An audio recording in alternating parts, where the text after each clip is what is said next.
જમાનામાં વારસો ભૂલાતો જાય છે, જો કે હજુ પણ કેટલાક વિસ્તારોમાં આવા વારસાને જીવંત રાખવાનો પ્રયાસ થઈ રહ્યો છે.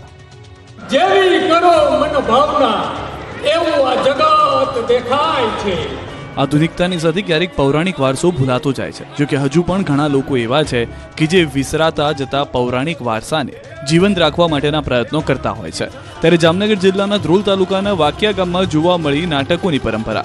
એક તરફ આજના યુવાનો મોબાઈલ તેમજ ઇન્ટરનેટની સુવિધાથી ટેવાયેલા છે, ત્યારે વાકિયા ગામના લોકો નાટકો ભજવી જૂની પરંપરાને યથાવત રાખતા જોવા મળી રહ્યા છે.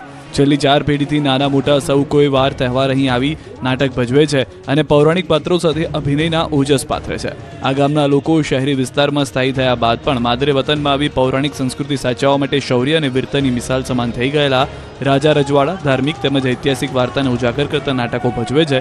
ગામમાં મહારાણા પ્રતાપની વાતોને લોકો સમક્ષ ઉજાગર કરતું ઐતિહાસિક નાટક ભજવવામાં આવ્યું હતું. આ ગામના લોકો આજે પણ અનોખી મિસાલ સાથે પૌરાણિક સંસ્કૃતિને ઉજાગર કરી રહ્યા છે.